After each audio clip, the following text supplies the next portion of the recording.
Trici, thank you so much for having us here. It's really exciting to meet you finally in person after such a long time. Thank you. You have a beautiful home. It's like a psychedelic art in real world. It should be.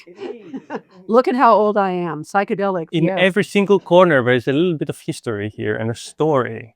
And I would like to learn more about it from your side. So can you tell me a bit more of how did you start doing the sketches? Like what brought you into the city to begin with? Oh boy. Okay. Well, I came because I wanted to see Hagia Sophia. And my sister had come in the 70s and she never shut up about it. And I wanted to see where the two continents met and where Christianity and Islam met. I just wanted to see it. And so I came in 99 as part of I was in Germany. I came down for 4 days. Here I still am. And you never left after that? Well, at first I just walked around and went, wow. But I had been drawing on a Macintosh since it was invented, since 1984. I had been drawing on the Mac, painting on the Mac, and I had gotten a nice big career out of that. But I had used digital tools to create my art, even my fine art. It was all digital. And I had forgotten how to draw by hand. And so I bought a sketchbook. Here's the first one. And in Germany, this shape. And I was trying to draw and you write your personal notes. Oh yeah, it was like a diary. And I had always, from the time before I could talk, I was drawing. I knew the talent was there. That's a gift from the gods. But I hadn't been using my hands. And so I just started drawing, and it was not anything I wanted to show anybody. Got a little bit better. And then I visited Robert Crumb in France. It was very encouraging. So I got a nice portrait of Robert. Robert, if you're young, Robert invented underground comics. He's the most famous cartoonist in the world, and he was really, really nice to me, and so were his friends. So that's how it started. And then when I came to Turkey, I was actually able to draw something. Well, this is Germany. This is getting better. But when I came to Turkey, by the time I came here, it just sort of coalesced into being able to draw again and being able to draw from life. These are all drawn from life. And I mean, it had been a year I had been trying to do that. And everywhere I looked, my eyes were happy because I love old things. I'm from Los Angeles. They tear it down every time you turn around. And I just started drawing windows and doorways, and everything was so interesting. Like in Los Angeles, when you see an old wall, a really old wall, you say to the waiter at the restaurant, "Who did your wall?" Because it's built by set designers to look old. And in many places, you can see old things, but they've been renovated. You can see things that look old, but they're fake. This place has real old things that look old. And the visible history, the layers of visible history are really quite stunning. And that's what I like to draw the best. So what was the thing that really made you fall in love and said, you know what, I want to continue living my life here? I was fascinated by the culture. I was fascinated by the history. And when I got a load of the ecology, I was fascinated by that. I was also fascinated by a Turkish man, but that did not work out so well. So I had all of those things tangled up in my mind, but I had to take him out of the equation. And when we were no longer together, there was this incredible culture. And it's like at the base is this Greek Roman geometry, Alexander the Great. And now in Southeast Turkey, we have the Neolithic stuff, the really old things that are changing even anthropology because they're so old, Göbekli Tepe and Karahan Tepe. And then here were the Greeks and the Byzantines, and then the Ottomans with all of the differences with them. And then over the top is this frenetic young culture of people with phones and technology, and many, many people, even from extremely impoverished backgrounds, speak, 5 and 6 languages. It's nothing here. And it was very, very far from where I came. And it was Oz, and I didn't want to go back to Did it Kansas. make you feel like home? I, oddly enough, have come to believe in past lives, because it's not like I remember being here in a past life. It's just that I take everything so personally. And I didn't do that in other countries. I would go, that's the way they do things here. Here, I go, oh, how could they destroy that and then build that? And I take the history personally. It's really amazing. So I think maybe in a past life, but it doesn't really matter. I will draw it all the same. Would you like to get me through your inspiration on how you actually draw things, about taking the time? What draws your attention? What is this feeling that you look for in a specific place that you say, I'm gonna draw that and not that here? Well, this is going to sound really silly, but it's kind of like in my consciousness, there's a large neon sign over the thing going, draw me, draw me, draw me. I see something, I go, and I can, and some things draw themselves.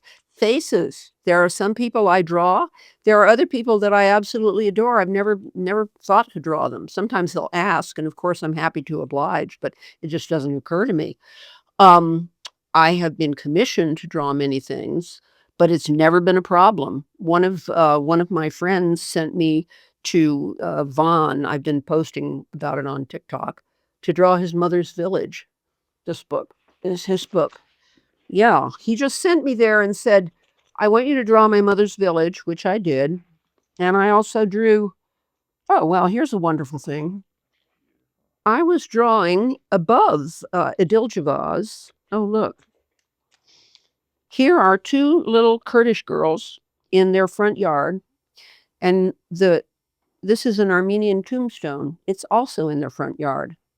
All 3 just wound up here. They had nothing to do with how they came to be here, but here they are. This is a valley. It was pink bushes over here, and sheep and Congo dogs. And this is a burned church here. And while I was drawing this, I looked over here and I saw this. Now, this is caves, rocks and caves.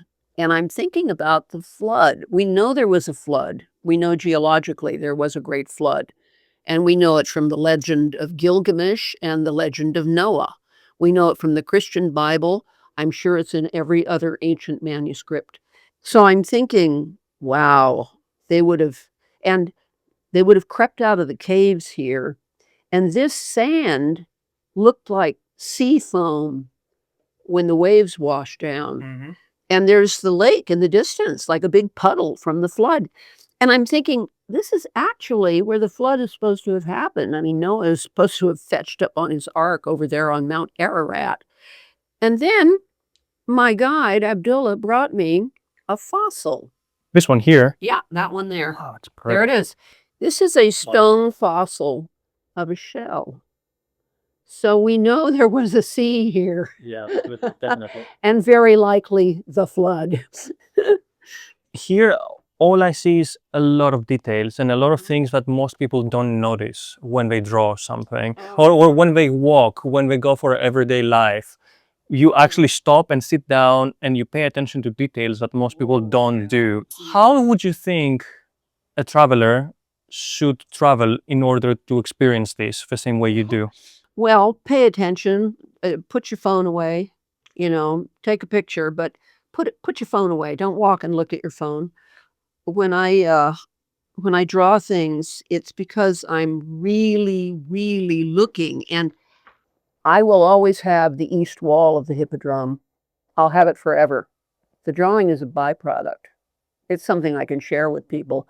When I first started this project in '99, I had many friends in Los Angeles and elsewhere who were too old or ill or timid to ever see the wonderful things I was seeing. And as I told you earlier, I had taken photographs and nobody was interested in my photographs. They were nice photos, but there are millions of great photographers. But when you sit down and you draw a line drawing, you have to pay attention to the detail. And the way I do it is to mentally make a cross, and everything is above or below, to the right or the left, and I start with one unit, and then I attach everything mentally to that unit, and that's how I do these great big, architectural things. It's the way I draw, and I draw exactly what's there because I'm primarily a portrait artist, but architecture was really hard for me. So around 1990, I took an old ancient Instagram camera around Santa Monica and I took Instagram pictures. And then I came home and I tried to imagine if that drawing of that hotel, if that hotel was a face, what would I exaggerate to make a caricature? That's how I learned to draw architecture. When I draw something that is architectural, it's a portrait of that in that moment in time. And that might mean that it's beat up, filled with trash. Maybe there's a person in the drawing. Many times people wander in and out of the drawings and they become part of it. And those are my favorites. And there are all these things that happen. And now I've been here 20 years. A lot of those things don't look the same anymore. So my motto these days is, at first I was going to celebrate Turkey, and I do. I do think it's worth celebrating. It's not like any place on earth. But now I draw irreplaceable things because so many of them are changing. They're vanishing, or they're getting renovated, or sometimes they're getting cleaned up, which is really nice. But it's interesting to me to see what the Bacolian Palace looked like before the railroad. And now I have a drawing of the Bacolian Palace before I won't say restoration or renovation. What they're doing is excavating, and then they're fortifying it, but they're not plastering over it. They're doing a beautiful job. Okay. Well, that goes to my next question. Okay. Basically, that's great, because what I've seen from Turkey, from Istanbul, especially, is that the new and the old coexist, and in a very interesting way.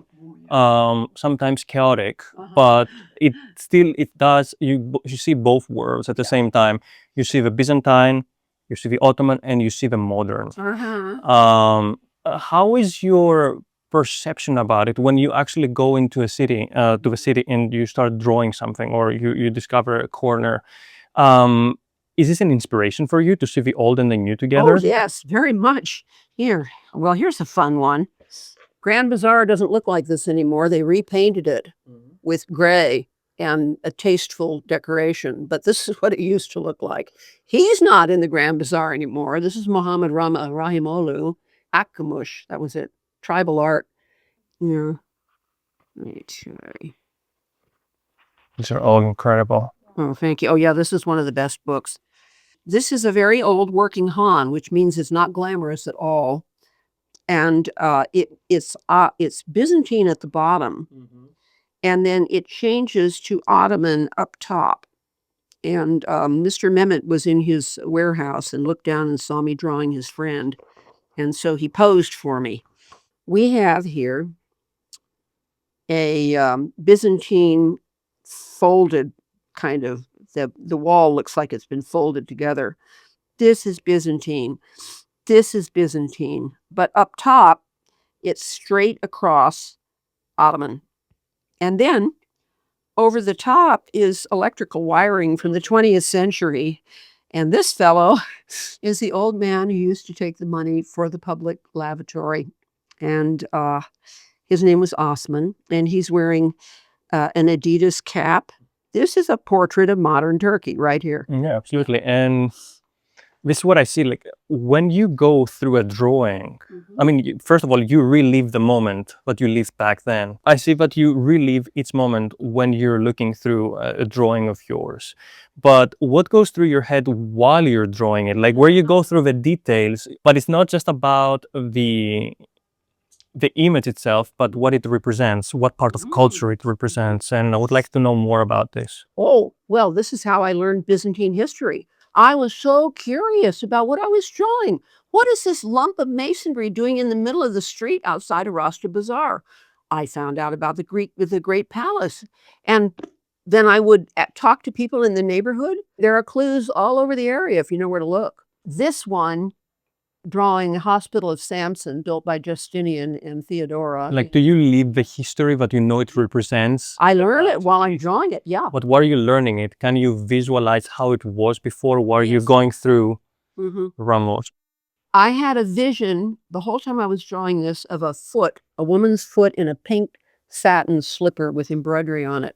I don't know where it came from, but it was the darndest thing. And I thought she would have walked there. They made a hospital for poor people, but even the hospital for the poorest of the poor had a mosaic on the bottom of the light well. It had a lion carved on the fountain, and they took nice columns that didn't match, but they put crosses on them. And they use those to be the foundation. I think about all this while I'm drawing it. And the more history I can learn about where I'm drawing, the more fun it is to draw. I found out that Hagia Sophia was built by 10,000 workmen over 5 years. And they had a race to see who would win, 5,000 one side, 5,000 on the other, and 50 superiors. And they met at the Dome. And I don't know who won, but they were paid workmen. They wasn't slaves, all this BS that the guides tell you about slaves. Also, during the building of Hagia Sophia, it was dark here. It did not get to be full daylight for many years, like till 25 years later. It was dark all over Northern Europe, and down here it probably was like a sable sky and a red sun. This was from, they think it was Krakatoa, it was a volcano. They know this happened, this is history. But this happened while they were building Hagia Sophia in the dark. And that meant no photosynthesis. It meant plague. It meant all kinds of dreadful things. And people were really angry at Justinian because he kept raising taxes. The reason that he was building Hagia Sophia is because there was a sports riot in the Hippodrome game. Yeah, and it was really a plot to kill the emperor. Yeah. And so they're down in the tunnels, and he's got one foot on the boat, and his ministers are telling him to get out of town before they kill him. They're burning everything. This is in 532, the Nika riots. And Theodora, his empress, who had been the daughter of a bear tamer, he told her to get on the boat, and she said famously, "I will wear my imperial purple, and no one will ever address me as anything but empress whilst I live. You go on the boat, have fun." And he was so moved that he called his generals, and they quelled the riots. They bought off the aristocrats, and they killed all the plebs, and then they rebuilt the city. The end. Yeah, no, that's something I learned through history also. How do you feel about the evolving changes that you see in the city? Like, is it something that you appreciate and you enjoy when you go through these drawings and say this doesn't exist anymore, this doesn't exist anymore? No, or do you enjoy that there's always some new story that for you to discover? Well, some of the stuff is really cool. Like they tore down a building in Sultanahmet and revealed a whole Byzantine wall. I mean, a whole. It's Theotokos and Hakopratia. It's Byzantine on the bottom, and then it segues up into a modern apartment building. Well, modern in the 70s. It's amazing. So sometimes I'm treated to that. A lot of times I'm just damn glad I drew it when I could, because I can sleep at night. There was one mosque, I won't go into it, but it was savagely restored. It had been a Byzantine church. It was horribly restored. And they actually cemented over mosaics. And I wish to God I had drawn it, because I thought it would always be there. So but now, after a few of those experiences, I go out and draw.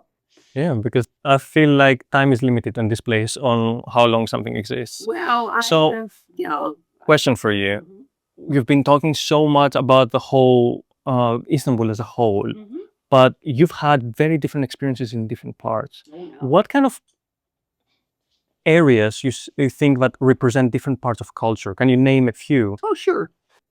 In Beirut, it's like you can go into the grand time of the early days of the Republic, and there is a very wonderful book which was made into um, well, it's called Midnight at the Barra Palace, and the book is nonfiction and fabulous, and it talks about when all the Russian aristocrats were here, and they were poor, and they were working as chorus girls and prostitutes, and all kinds of the hotel concierge was a count, you know, and that's very much alive for me. The only way I can endure to go to Sultanahmet during the tourist season is because I live in the 6th century. I used to walk the streets when I lived over there. I would walk the streets and sing old Christmas carols, and it would feel right. And well, when you go out of the mouth of the Bosphorus, I don't do that very often because it's just very much like Los Angeles. And I moved. Well, it's very sane. But I mean, each neighborhood is different. Well, there's one neighborhood up by the university in the old city in Fatih, and it's right next to the old aqueduct. And there's a street. All the shops sell honey, and the trees are big. I hate that they cut the trees here, but in this neighborhood, they haven't cut them. I guess the people don't want it. And there are mosques around, but they're all old Byzantine churches, and it feels like old, elegant Istanbul. Yeah. And Beyoğlu is much faster and more raffish. Many people here speak English. Sultanahmet is a lot of people from the East for a better life, working in tourism for a better life. And a lot of like this apartment was built in the 40s. But all the stuff that's like this in Sultanahmet, if it's anywhere, I haven't seen it. They tore it all down. There's some wooden houses over there, but not many. And there's Uskadar is wonderful. Unkapani is wonderful. I love Sirkaji. I love all the What's areas. so in the special old about city. Sirkati? What about it? Yeah, what is so special about it? Well, you can find anything if you're looking for. You can find anything you need. I mean, by Sirkaji, I mean Sirkaji, Spice Bazaar, Tatakale, all that whole area. And also, I love that was the old banking area. I did a lot of drawings down there. The Deutsche Orient Bank Hotel, which is beautifully restored, was Deutsche Orient Bank. Now it's Deutsche Orient Hotel, but it's next to the Spice Bazaar, and it's from the Bismarck era, I think. But to me, it looks like Gringotts Bank in Harry Potter because of the little pillars around the top. Okay. So I recently rewatched, because of Dame Maggie leaving us, I recently watched Harry Potter. And I think that Stuart Craig was the production designer on that. I think he was looking at that. I think he thought that's the Goblin Bank. But I don't know Mr. Craig, so I'd have to ask. Can you tell me what gives you inspiration to keep on going and drawing more and more and capturing elements from the city? When I get discouraged, and I think I've drawn everything, I start drawing stuff from photographs I've taken of ancient things. And these are all from, this is the museum right here in Istanbul, 2 wrestlers. I get fascinated. I think about what the artist was thinking. I think about how in the heck did he get somebody to pose? And so I went to Pergamum. It's a day trip from here with a friend, and she just dropped me on the top of the mountain. And I was wandering around up there. I met these 2 girls, and they're young Turkish girls, and I sadly did not write down their names. And they were about 15, I'd say, and they were so excited to be in this ancient city. They wanted to know the history, which I know a little tiny bit of the history, pre-Alexander the Great, Greek, Roman.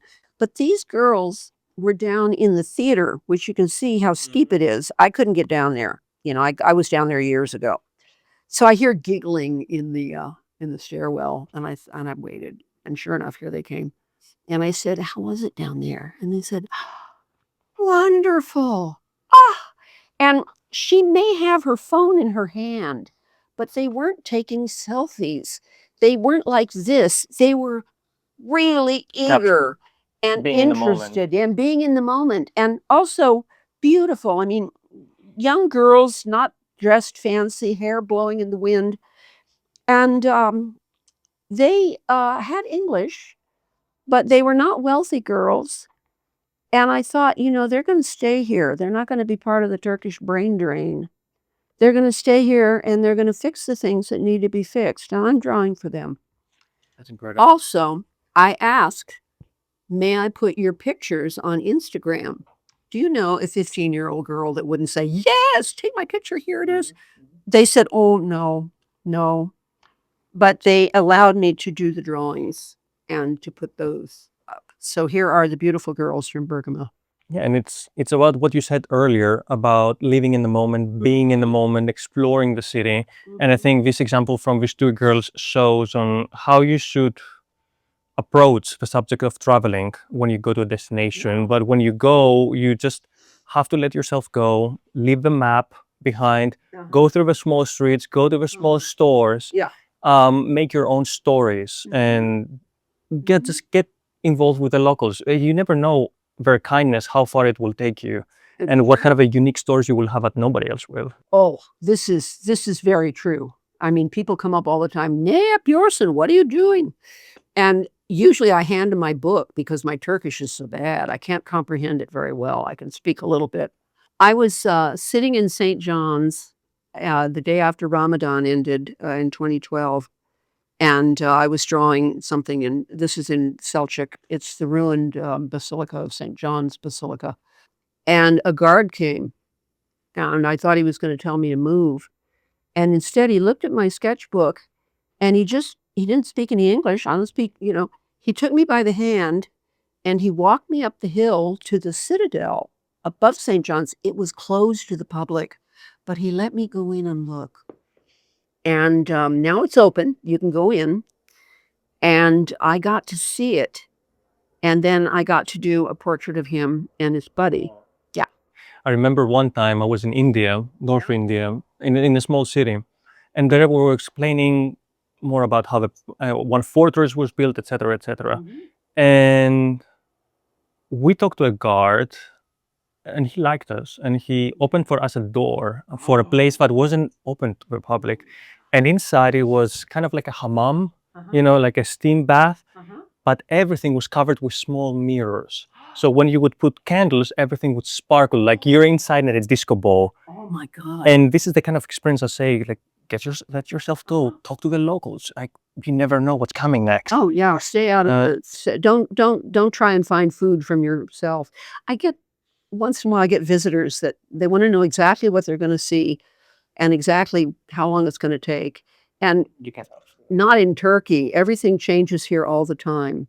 It's very... I mean, you still have to have a general schedule, but at the end of the day, if it doesn't work, it doesn't work. The city will always be there for you to come again and explore it again. It usually is possible to figure out what they're going to like, you know.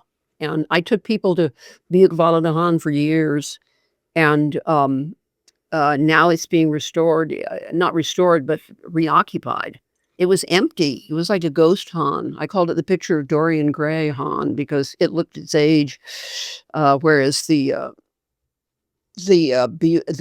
Grand Bazaar is much older, but looks new. So you've put a lot of effort to create a map for us. Unfortunately, we don't have 20 years to spend like you have, but we only have a few days to experience Turkey. And through your experience, you've put out a few spots around the city, but you said that are very important to know for ABC reasons, maybe for culture, maybe for food, maybe for the raw experience, maybe for history. Can you tell me more about these places and what they represent to you, and why is it important for someone to visit them? I love Istanbul because it's like surrealism. Surrealism is the juxtaposition of objects that don't seem to have anything to do with one another.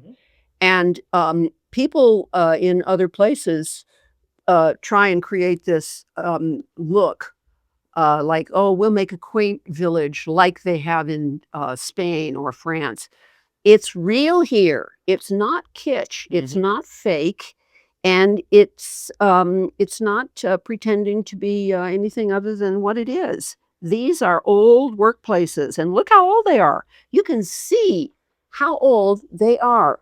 This is Chukurhan and Papazolu Han, and above it is the Rustam Pasha Mosque. And then this brand new car in front. And of course, because it's Istanbul, a cat. Now, this just drew itself. I was going to the market, and I stopped and I spent, I think this one took about 4 or 5 hours, because drawing something tiny takes even longer than drawing something big. That's in the Spice Bazaar. And you want to look at the juxtaposition. You can see all kinds of unexpected things if you just look closer. These guys were dervishes, but they weren't I've drawn the beautiful dervishes that dance in costume, but these were a different kind of dervish, Bektashi dervishes, a different sect. And they were there on their day off, and they were just celebrating and bursting into song and dance. And they were up in Eyüp, in a part of Istanbul that I only saw because I was with some Turkish people. But many Turkish people speak English, and they're quite very much like the people I left behind in Los Angeles, so we get along. This is the Süleymaniye Mosque, and after I drew this, the moon dropped into the minarets like a horse in a corral. And this is just the night on the bridge. You want to look closer with an eye to how old things likely are. I love what you say, though, because through these pictures you've shown me, you don't say a story behind them, but you see all the layers of history and beauty inside them. Yeah. So just take a step back and appreciate what you see in front of you. Here's a good one. Here's an Ottoman minaret from the Blue Mosque. And then this wall is Byzantine. And then this is a fig tree that had grown up. And this was all from the room of a hotel. And I stopped because I was on my way to get coffee, and I never got the coffee. Here's the Blue Mosque over here. So it's the contrasts that I love. And I see these are mostly from the old city, because this book was made for people visiting, and maybe they wouldn't ever see anything else of Istanbul, that they'd be in an old city. So we wanted to show them that. I mean, I draw all over Turkey. And, oh, here's a guy. This is called Typical Topkapi Tourist. This man, American, no doubt, see his Gap t-shirt. He came stomping out of this gorgeous palace. And look at the tree. The tree is probably 500 years old. And this is probably from the 1700s, this Rococo stuff. And this guy was really disgusted, and I thought, he can't look at any more gilt. He can't see anything that's more gold. His wife and his daughter are in there, and they won't come out. And he just came down, and he sat like this, and I drew him. And it just happened that he sat there while I was drawing, so I didn't have to invent him. Beautiful. Hagia Sophia from the ground floor. You can go in there now if you're Muslim. I was able to go in because this was years ago. But okay, this is Byzantine, these windows. This wooden balustrade is Byzantine. This painting here is Ottoman. The angel is Byzantine. The gold around the angel is Byzantine. But this is Ottoman. Is it? Yeah. Well, I didn't know that. I think that they were Byzantines, but they got co-opted by the Ottomans, like hammams. You know, the Byzantines built hammams, but the Ottomans used them and popularized them. And then down here, we have a Japanese workman. They were restoring the dome. And then this is Byzantine. This is the Sultan's Abdulaziz, and he put up these medallions to make it look more like a mosque. And it was his name and his names of his grandchildren and the name of Allah. And then down here is marble, which is Byzantine. So it's just like Layers, Byzantine, Ottoman. Not only that, in many cases, Byzantines were repurposing old ancient Greek marbles for that. So yeah, you have even more layers inside. Well, the Medusa was a piece of Greek art. Yeah, it wasn't finished. She doesn't have any nostrils and she doesn't have any pupils in her eyes. It was unfinished junk, and they turned it upside down and Just because it fitted because this it was way. there.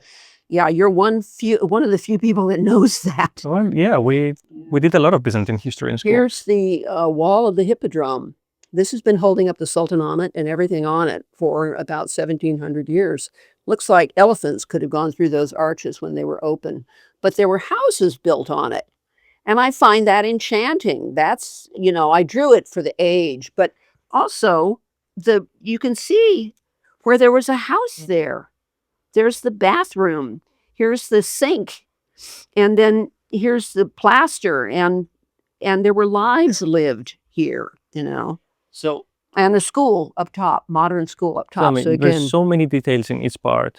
But why do you think these are the important things to see from Istanbul? What should someone get out of a trip from Istanbul? What should they bring back home? well, it's exotic. At least my home. I've only lived in 2 places, and one of them was Los Angeles. What I took back was a different way of seeing, a different way of putting things together. It was authentic. I'm from where they make movies. It's all fake. I mean, it's wonderful, and I love film, and film is real, but a lot of the things that you see in films is created. Well, it's art. But this place is where the inspiration comes from to create the movies I've been watching all my life. This place is actual. That is a real 1,600-year-old wall.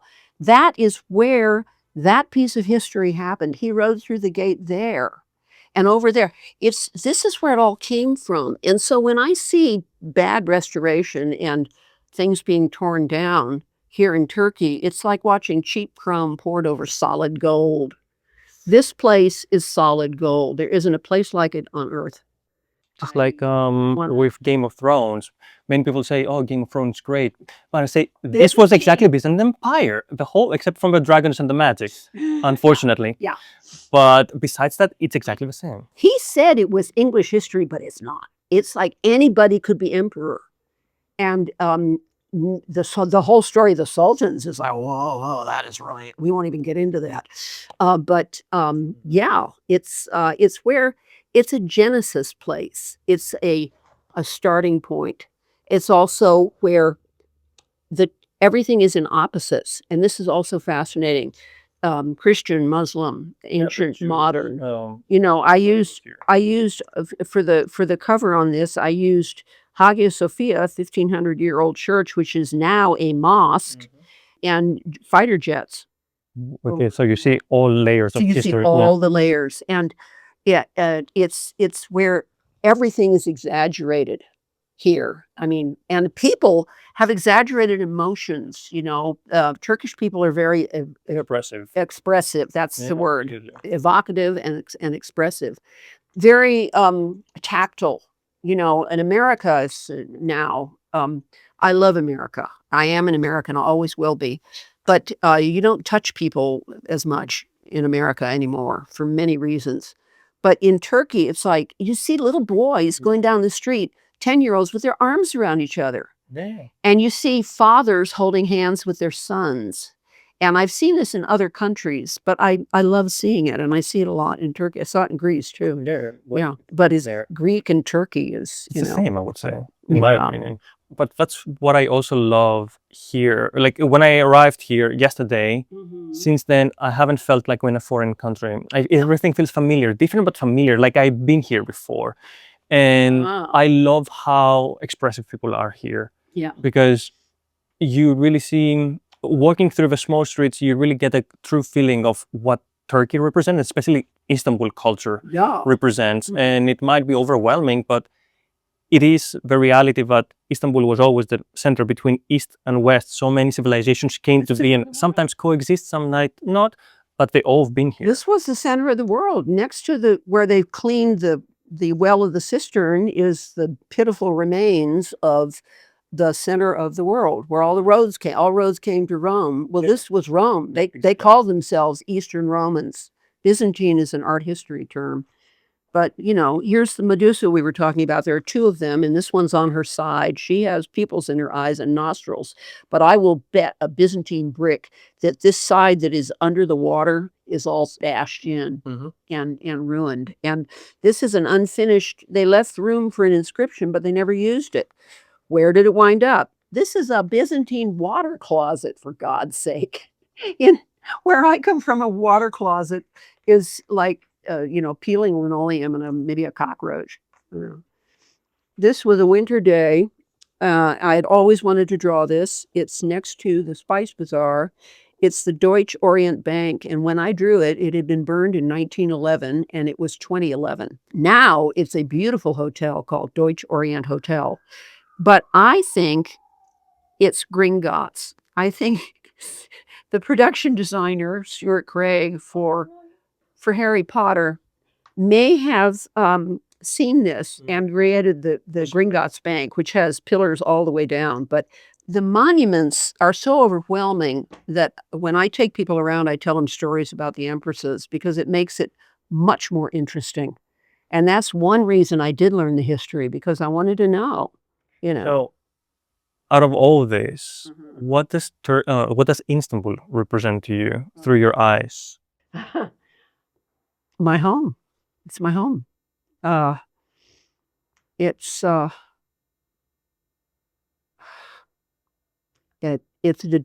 door that keeps opening. It just keeps opening, and I keep walking through it, and I think I know it, and I don't. There's always in your story. Yeah. So, what would you say to someone coming here, deciding to come, or why should they decide to come here to Istanbul? And how should they approach it? Well, I would stay in the old city because you can see many wonderful monuments walking around. And I would invest in a guide because it will keep, there are many young people in that part of the city, and they are desperate for a job or something, and they come up and they want to sell you things. And if you have a guide, it'll keep that off.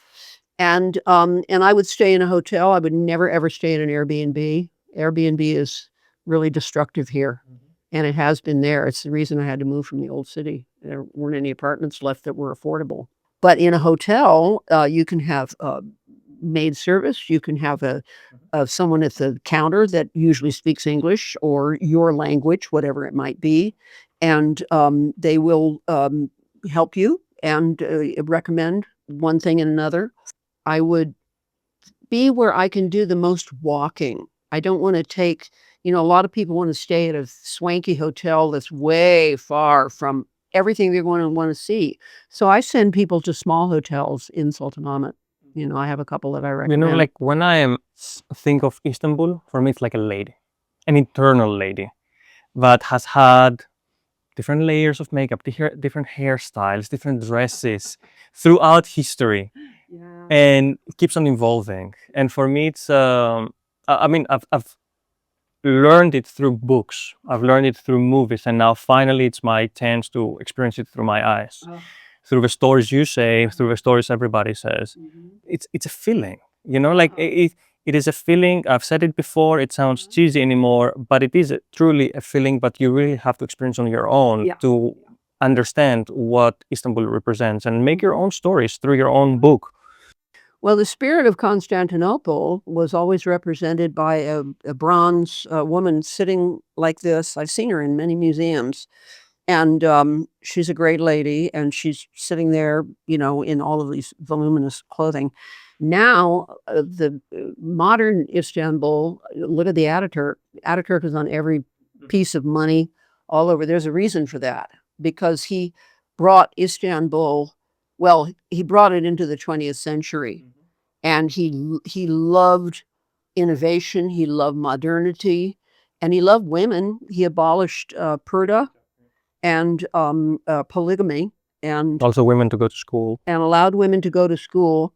he was very much on the contribution that women make to any culture, and so I always think of him in his Panama hat and his tuxedo. Do you have any closing words? Oh gosh, well, I don't know what to say. It left me speechless. So I had to draw its picture because I couldn't describe it any other way. Thank you. Cool. Thank you for your time. Thanks. I really appreciate the time you put in and opening your house for us and showing us all the drawings and getting a glimpse of your life story in this hour. Lots of fun. It will always stay with me. So a part of your drawing will always be with me. You've been wonderful. Thank you. Thank you. Well, you're a wonderful interviewer. You're really, really fun. Good questions.